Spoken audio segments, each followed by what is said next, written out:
When I say that it was not always a wise decision, I say that because running away to freedom, and we tend to celebrate the movement of enslaved people, from in Virginia in May of 1861, when 3 men appeared at Fortress Monroe, where Benjamin Butler, the Union general, was in command.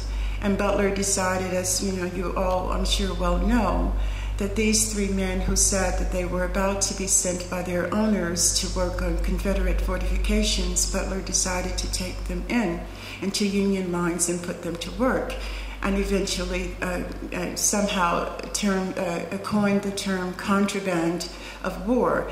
The term contraband came to be used to refer to women and men and children who escaped the farms and plantations and homes of the South during the war. But as I want to stress today, I think it's not a term that we can use generally, that some of these people ended up in contraband camps, some of them ended up in what I call refugee camps, some of them ended up on Union labor camps. And here their experience was not one that we can easily celebrate.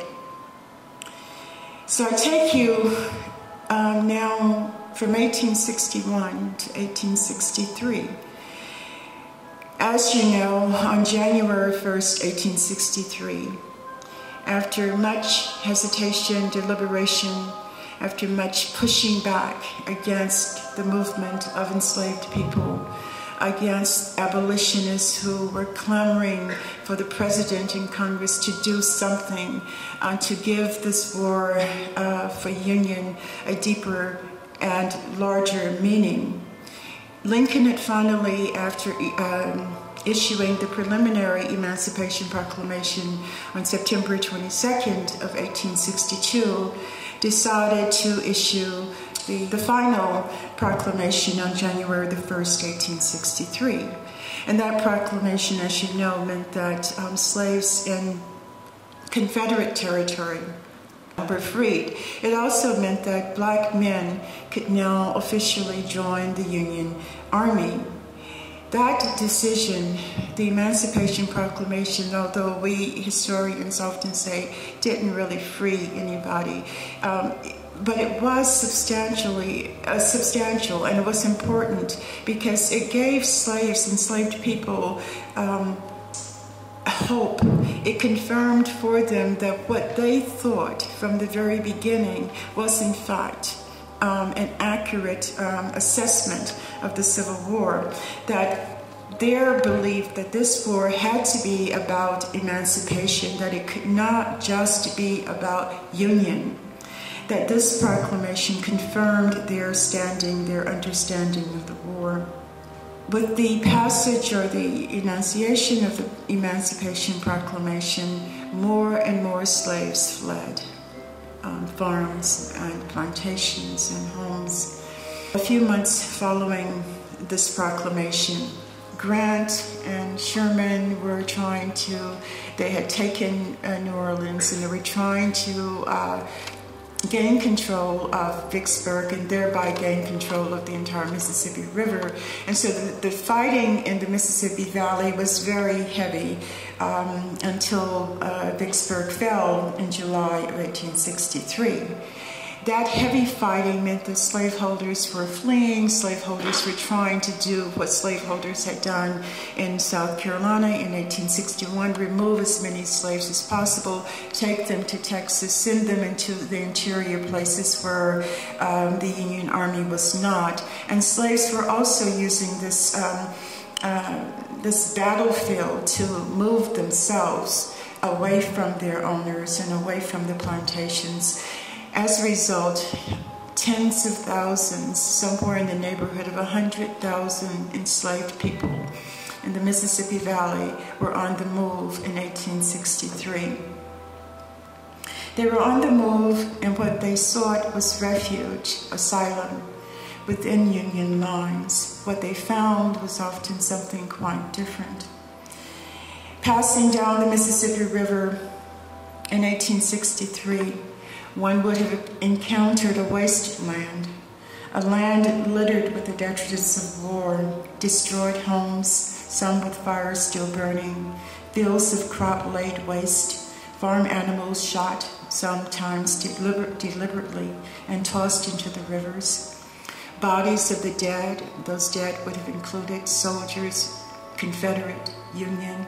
They would have included non-combatant labor, men and women who did the non-military work, who built the fortifications, dug out the canals, dragged boats across stinking canals that were infested with all kinds of debris.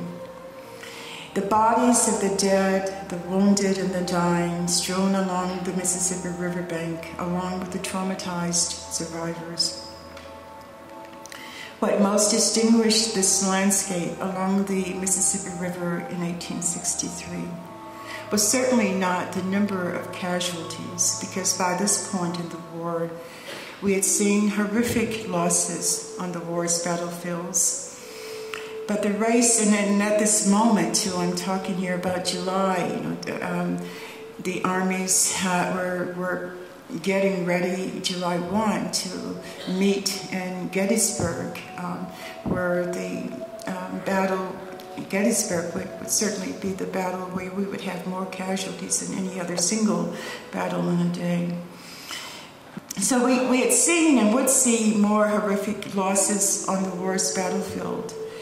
But the race, gender, and non-combatant status of the victims on this battlefield along the Mississippi River was different. These distinguishing factors are perhaps why, to this day, the casualty list for this battle that took place on June 29th and 30th at Goodrich's Landing on the Louisiana side of the river, and resulted in a real disaster. The casualty list of battles, even the revised ones that we now have that have moved the number up from 620,000 to over 800,000, include none of the people who died or were maimed or wounded on this day at Goodrich's Landing.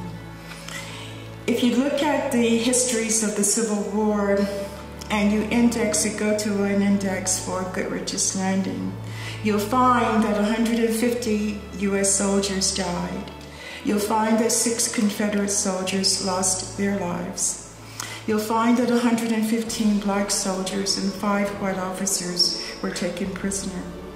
And you'll also find that military historians record the result of this battle as quote-unquote inconclusive.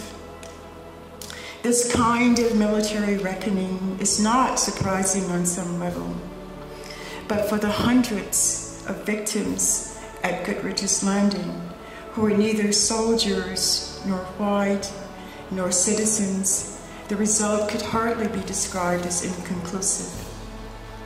Although they were not counted in the reckoning of the toll, and still are not counted, these victims, enslaved women and children who had sought freedom, bore the brunt of the disaster there.